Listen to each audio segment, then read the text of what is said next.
Olá, amigas, amigos, muita paz a todos. Às vezes, quando nós sentimos vontade de fazer alguma coisa positiva, de iniciar uma nova atividade, seja profissional, seja um estudo novo ou uma atividade voluntária, muitas vezes nós achamos que a nossa vida está difícil, que as condições não são favoráveis. Nós, quando paramos para pensar um pouco sobre a nossa existência, quando nos permitimos pensar na nossa evolução, no passado, para aqueles que têm a concepção reencarnacionista, pensam muitas vezes que em outras existências talvez já tenham vivenciado situações melhores e que agora esteja num momento negativo, num ou em diversos aspectos. Mas a espiritualidade amiga, através de diversos médios, por muitas obras, sempre nos reportando as obras sérias pelos médios dignos, eles nos falam que o espírito, nós todos espíritos, ora encarnados, ora desencarnados, em sua evolução não retrograda, ou seja, ele não piora, ele não volta, ele não alcança um determinado avanço no aspecto e depois ele retroage. O máximo que pode acontecer é uma certa estagnação por algum tempo. Nós precisamos compreender esta ideia de que não retrograda, esta informação, não no sentido de como é a nossa vida aqui, de que eu numa encarnação eu posso ter uma condição financeira ruim e na próxima ser melhor. Eu tenho uma determinada encarnação, experiências no campo do estudo, ter determinadas titulações e na próxima não poderia ser pior. Não, não é isso que acontece. Nós temos experiências múltiplas. Então, é possível sim que numa reencarnação eu tenha uma boa condição financeira e na próxima a condição seja ruim. É possível que numa reencarnação eu me dedique aos estudos, em que eu possa ter lá uma formação acadêmica, mestrado, doutorado, me transforme num pesquisador, num escritor, e na reencarnação seguinte o foco da minha experiência ser outro, completamente diferente, em que eu não vá mais me dedicar àquele aspecto, seja porque não estava na programação, seja porque eu não quis. Pode acontecer numa reencarnação eu ter saúde e na próxima eu ter muitos problemas de saúde. Então, quando se fala que o espírito não retroage, não retrograda, quer dizer que ele, espírito, na sua totalidade, com todas as habilidades desenvolvidas, intelectuais e morais, um aprendizado alcançado nunca se perde para o espírito na sua totalidade, quando ele está no plano espiritual. Então, o seu acervo não diminui de conhecimentos. Da mesma forma, à medida que nós vamos nos aprimorando do ponto de vista ético-moral, nós não pioramos. Então, mas fulano teve uma encarnação, 2, 3, em que não fez nada de ruim. Na seguinte, ele foi cometer uma grande queda. Ele cometeu uma grande queda utilizando o seu livre-arbítrio, talvez porque tenha agora sofrido, enfrentado uma tentação maior. Talvez a tentação do poder, a tentação da riqueza, a tentação da beleza. Então nós passamos, às vezes, várias experiências e aparentemente as passamos com êxito, mas porque elas não exigiam tanto de nós. Na hora que há uma exigência maior, talvez nós vamos cair. O que acontece? Não caiu antes porque aquela experiência não exigiu tanto naquele contexto, então você teve uma resistência. Numa outra, eu posso cair, mas as virtudes que eu já tinha, a minha forma de enfrentar o mundo, ela não piorou. Então, eu não pioro no meu acervo de conquistas intelectuais e morais. Agora, eu posso, sim, numa encarnação posterior, eu me equivocar, eu cair, eu errar. É por isso que a espiritualidade tem tanto cuidado em ceder aos nossos pedidos na hora de reencarnar, ou mesmo durante a vida, para que tenhamos maiores facilidades financeiras, para que tenhamos determinados êxitos em campos que vão nos dar alguma gama de poder, seja um professor universitário que vai virando coordenador, isso e aquilo, que vai tendo pessoas ali subordinadas a ele, em que ele vai tendo ali, né, situações que podem estimular a sua vaidade, que seja o seu motivo de queda. Então, os benfeitores espirituais, eles tomam muito cuidado, por isso que a gente às vezes encontra dificuldades na vida, é para a nossa proteção. No campo espiritual, às vezes a pessoa quer ser médium, quer ter uma mediunidade muito dilatada, consegue conviver com uma mediunidade modesta, em que a percepção espiritual é diminuta, em que você convive lá com as suas dúvidas. Na hora em que a sua capacidade de percepção espiritual, sua intuição, seu envolvimento espiritual se tornar mais intenso, talvez ainda não tenha fortaleza, fibra moral para resistir às tentações, os ataques que acontecem. Então, vejamos, não confundamos a nossa queda ou nossa experiência concreta com a condição espiritual que eu já traga. Mas por que eu estou falando tudo isso? Porque hoje nós vamos estudar o capítulo 14 da obra Coragem, de Chico Xavier, essa maravilhosa obra que nós estamos estudando juntos.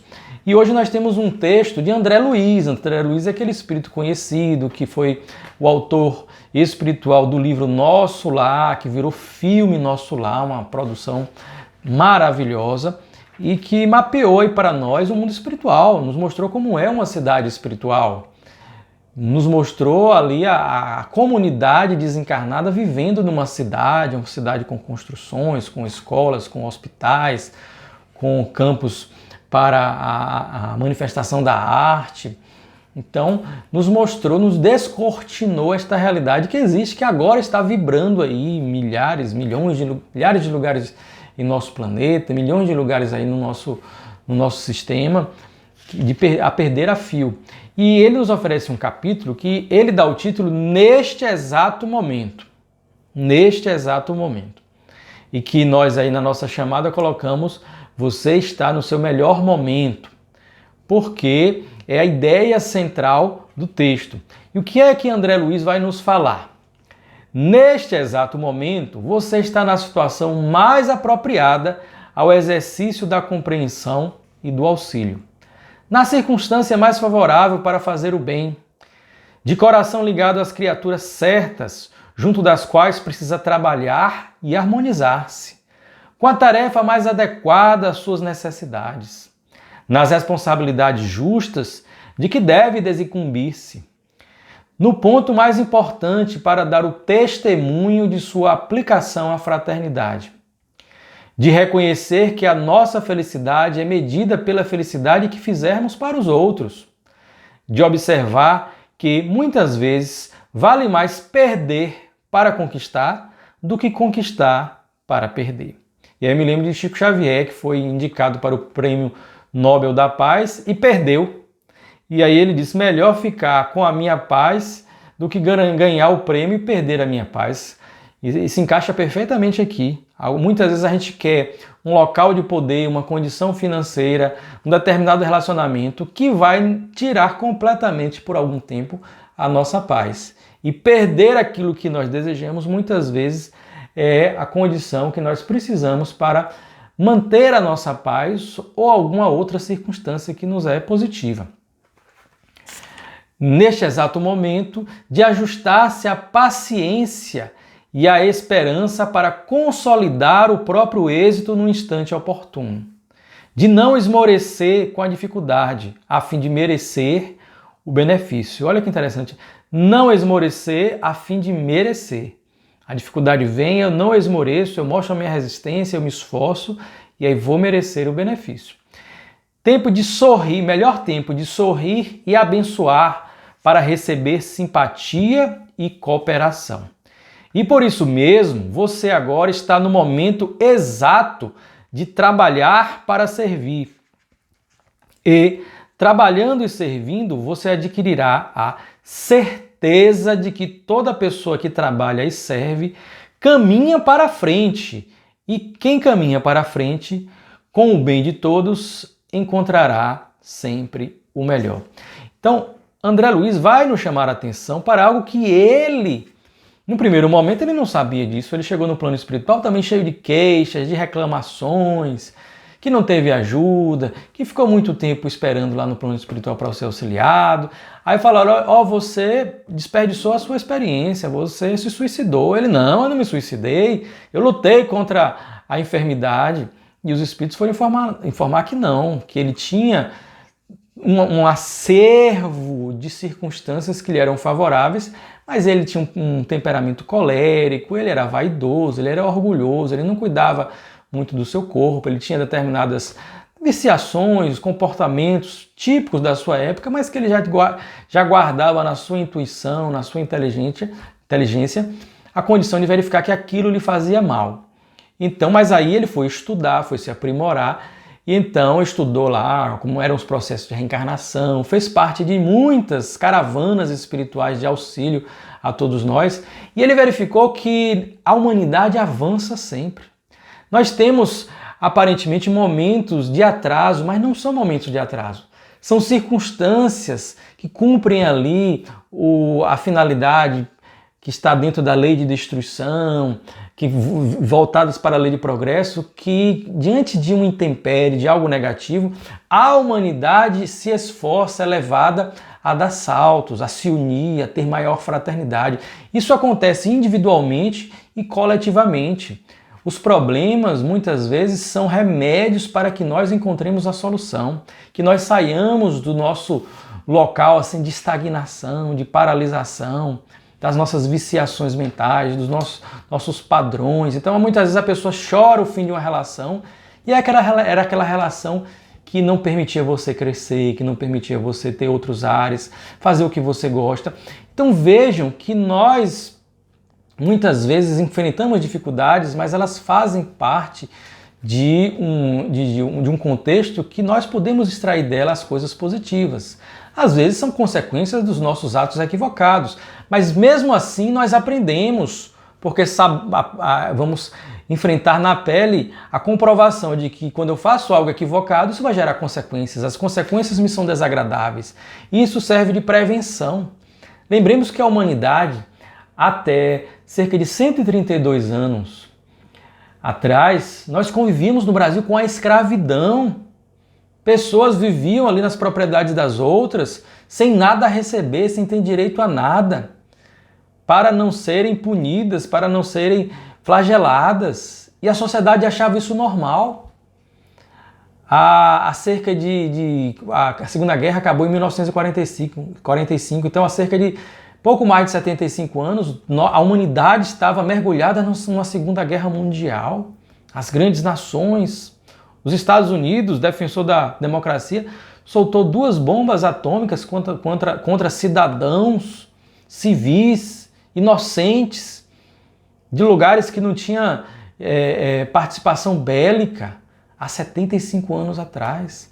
Há cerca de 200 anos encerrava-se oficialmente a Inquisição em Portugal, que matou tantas e tantas pessoas, lá supostamente em nome de Deus, que eram pessoas hereges, ou seja, a igreja, aquela detentora, que se disse detentora ali da herança do evangelho, de preservar o evangelho, matou pessoas de forma cruel durante séculos, e isso só acabou há cerca de 200 anos.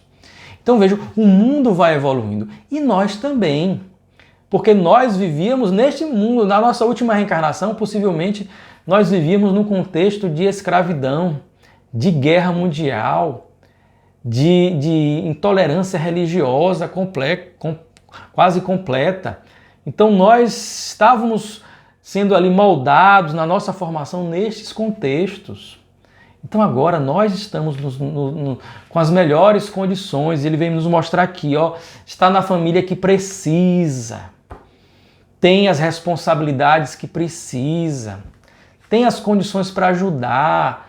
E se nós não tivermos aí em nossa mente as nossas fantasias de ser um grande missionário, de ser alguém reconhecido, nós vamos conseguir fazer o bem ao próximo ali no nosso dia a dia, nas nossas pequenas coisas, de maneira apagada, discreta, mas fazendo, auxiliando, sendo um bom profissional, um bom familiar, um bom irmão, um bom pai, um bom filho, sendo uma pessoa que busca tolerar, que sendo uma pessoa que às vezes exerce o silêncio da caridade, sendo uma pessoa que não passa para frente notícias que são tóxicas, que vão fazer mal, que vão gerar discórdia, que vão gerar desavença, que vão gerar contestações vazias. Então todos nós podemos ser formiguinhas trabalhando juntos para um mundo melhor. Às vezes o não reagir a uma ofensa injusta e ali segurando o seu orgulho é uma opção por pôr fim ali uma confusão, uma divergência, uma briga que pode levar à morte. Na minha atividade profissional, eu lembro que eu já fiz participei de um tribunal do júri que começou por conta de um pisão no pé numa boate. A pessoa entrou, o outro lá pisou sem querer, mas não quis pedir desculpa também de forma muito convicta, porque também se sentia ali, né? Não vou pedir tanto, o outro se sentiu ofendido e falou alguma coisa, aquilo gerou lá sempre um repelindo o outro, e alguém foi lá, pegou uma arma e matou, por conta de um pisão no pé. No trânsito, alguém às vezes fala uma coisa, o outro vai atrás. Deixa aí, vai com Deus, meu filho, Deus te abençoe, segue adiante. E faz isso sem ironia mesmo, tenta fazer aquele exercício, né, de orar por aqueles que nos perseguem, nos caluniam, e fazer o bem àqueles que nos querem o mal, buscar mesmo pagar o mal com o bem, não sendo bobo, não estando ali de peito aberto para receber as ofensas, mas também não se permitindo se desgastar pelas coisas aí ainda infelizes do mundo. Nós, quando vamos reencarnar, os nossos benfeitores espirituais, os nossos anjos guardiães, com muito amor, utilizam lá dos seus conhecimentos, dos seus recursos, todas as possibilidades para criar o cenário que nós merecemos e precisamos. Aquele que foi completista, que tem várias reencarnações exitosas, na hora da reencarnação, ele tem uma margem de escolha maior. Aqueles que vêm se equivocando vão receber lá o remédio necessário, mas sempre com muito amor, que tem o peso que nós conseguimos carregar e nos oferecendo as circunstâncias, os cenários necessários e suficientes para nós sairmos desta experiência melhores do que chegamos, vencedores de nós mesmos. Então deixemos estes pensamentos pessimistas, esses discursos derrotistas que não vão nos ajudar a nada. Busquemos não ser mais do que somos, mas também não ser menos do que já sabemos que somos. E sigamos adiante, fazendo o bem para todos, porque o bem, quando é para todos, ele é para mim, ele é para você, ele é para toda a coletividade. E aí nós não vamos dividir, nós não vamos perder, todos vamos somar. Então, que façamos esse esforço e agradeçamos sempre a Deus e aos espíritos amigos e ao nosso anjo da guarda, este amigo silencioso que está sempre à disposição para nos ouvir, para ser um intermediário em face de instâncias superiores e que vai sempre nos auxiliar para que tenhamos dias melhores e que façamos escolhas melhores. Que Jesus nos abençoe e nos envolva com a sua paz.